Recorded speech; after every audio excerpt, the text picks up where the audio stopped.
Hi guys, we are back again. I am so excited. I just want to thank you for joining us for the third episode.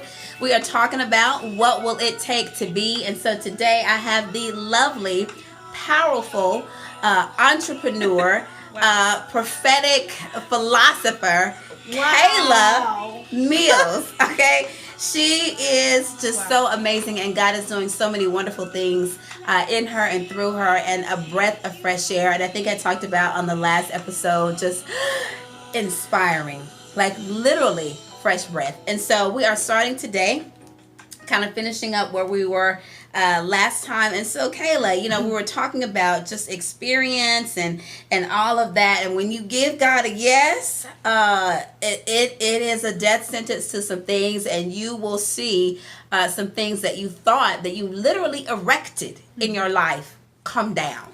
And it hurts. But there is a dying and a germinating that brings forth beauty and light and life. And so there were a couple things you was like, oh yeah, that's good. So I didn't know if you had anything you wanted to share on that before we move on to the next thing I want to kind of talk about. And so It's everything what she just said. All of it is an acceptance, is a knowing of love, a knowing of yourself that eradicates the condition of man and all that, but birth forth a yes to say, bring the circumstances, situations to birth forth or even erupt a beautiful volcano that comes forth diamonds. And just like looking at it, and some people look at volcanoes as a tragedy. What do you mean you're not coming to a family function? You normally come. What does it mean that you're not going to church like every Sunday? You normally do.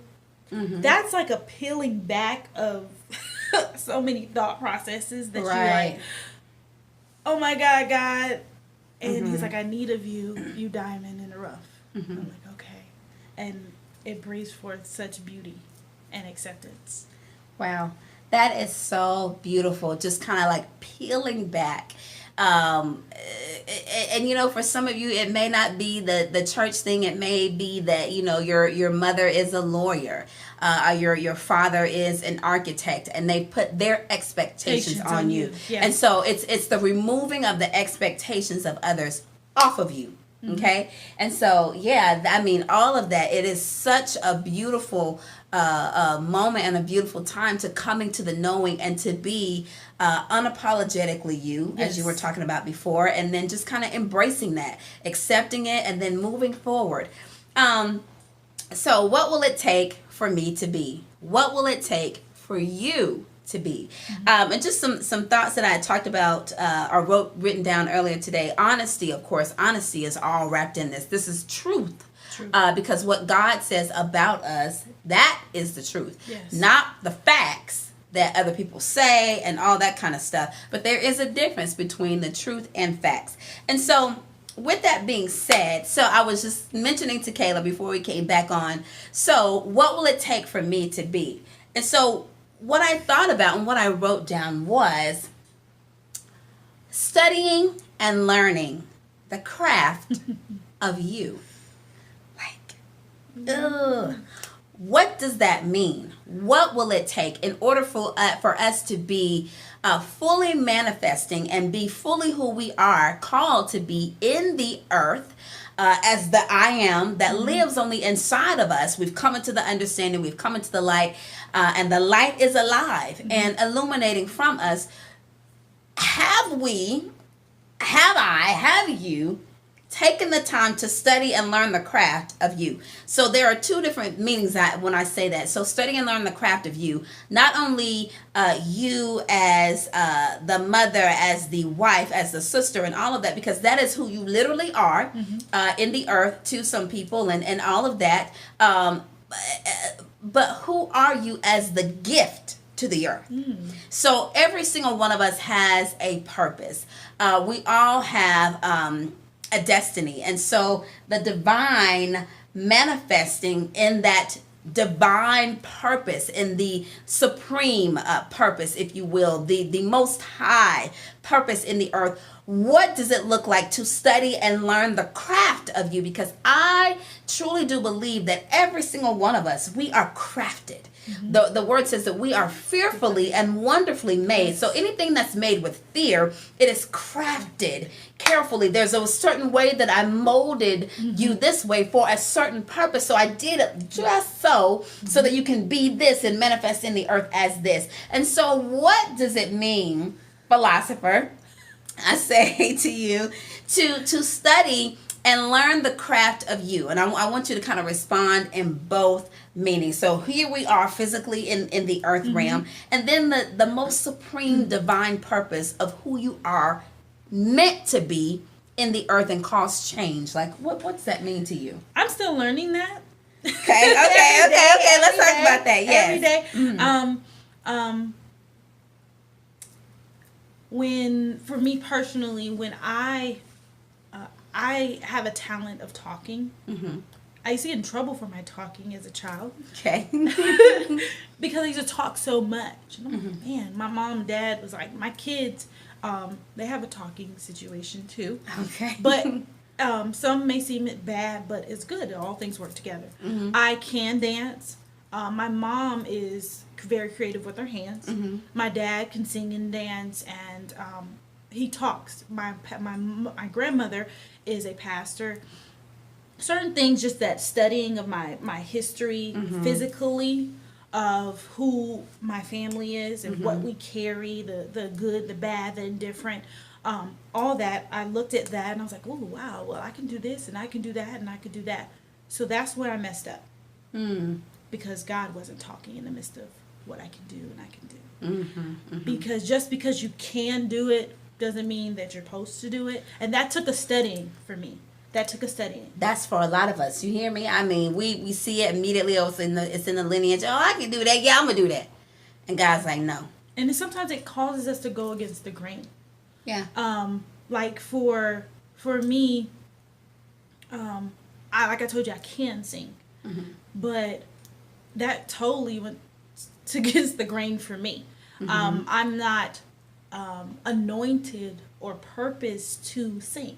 I have a sister that has purpose behind her singing. Like that's her vein. For me, I can, but I don't. Like I'm like, okay, God, I can sing to you all day, sing to the children, but not me. And right. It's just a grace that comes with that. So I had to sit back and be like, God, is that you? Because so many times we go through it, and sometimes the experiences will tell you that's God not say that. And so that's what, for me, the studying as I'm going through that moment, those moments of, okay, I don't like this job. I'm frustrated, God. He's like, yeah, because you're going against the grain. You're going against what I've called you to be. And I'm like, ooh. But then also when God calls you to be something and do something, and when you say philosopher, that really scared me because I know who you are. Okay. And so I'm like, because I know what that is. Okay. But I've heard the echo that you're just the confirmation of what I've heard before. Okay, come on now. Okay, but anyway, God. Yeah. But see, the thing, that's what happens where then I know that, and my spirit knows that. So then there's this my was and my family and what they can do. That's not what they're doing, God. That's not what has been done. But who said that you got to do what they're doing and be what they're being? And that also God told me, he said, how dare you not accept the greatness that is inside of you when you don't accept that part of you? And I'm like, freeze right there. That's a study. Say that. How dare you not accept the greatness within you when that's a part of you? So, because that took a studying, because God was like, I didn't call you to be T.D. Jakes. I didn't call you to be Oprah. That's who they are. And I was like, okay. So that's that confidence and loving yourself enough to be who you are. Yes. And unapologetically just breathing that in. Yes. And so I'm like, okay. Now it's like, Kayla, I want you to do this, and do this, and this. Okay. Yes, God. And he's like, okay, now I need you to be bold doing it. Mm-hmm. Oh, okay. So experiences will help you study with that, help you analyze and be like, okay. And then you can be totally walking into your full purpose. Yeah. And it's like, okay. You can relax on that a little bit because you ain't got to put up no fronts. You ain't got to put up no limits. Just go ahead on and be. Yeah. No, I love that. I love all of that because you talk about experiences and you said sometimes experiences will be like, no, that's not quite you. And then sometimes experiences will be screaming your name. Hey, that's you. That's you all day. And I know for me, you know, you talked about you still learning that. And so am I, studying and learning the craft of me. When you think about that really is something. I don't know how many of us really do take the time to study and learn the craft of us as individuals. And I will say, when it is time, there is no doubt about it. When it is time speaks. The earth will speak to you. The earth, it's like move out the way. They're move here. out the way. They're coming. Exactly. They're on the right path. And it's time align for you. the people. Align the people. Yes. Shake the hands. Yeah, it's time for you to manifest. And I say it all like that too because I'll just give you an example. So I have known that the word of God lives in my mouth, and he showed me some stuff. I mean, he showed me so many different things, but I know the word of God lives in my mouth because of who I am growing up and so on and so forth, but it's not coming the traditional way. It's just not. This YouTube thing, this turn the light on, this inspiration, motivational thing, that is who I am. I mean, that's good. That's good all by itself. It is so good, and it is so God, and it is so on point. And the thing is, like, it doesn't matter where I go, what I'm doing.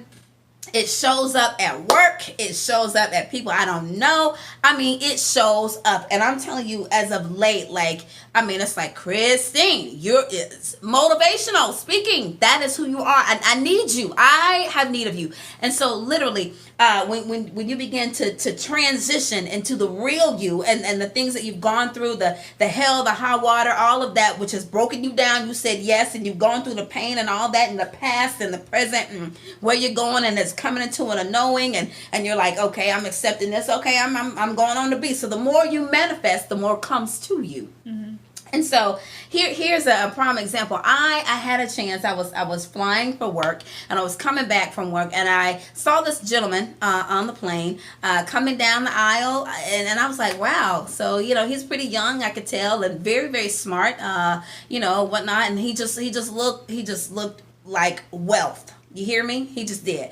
And so get on the plane, and he sits beside me, right? And so I didn't think anything about it. I'm like, okay, I'm on my way home. I'm ready to go. And I'm a friendly person. How you doing? Okay, great. Nothing else was said. We were getting closer to home, and then a conversation struck up, and it was just like this immediate connection. And I'm like, Lord, this is dope. Okay, so this is dope, and this is kind of crazy because I wasn't expecting it at all. So anyway, long story short, I was like, hey, I'm just thinking about you because he was in my spirit. I'm like, hey, just thinking about you. Hope you're doing well. Just checking in on you, whatnot.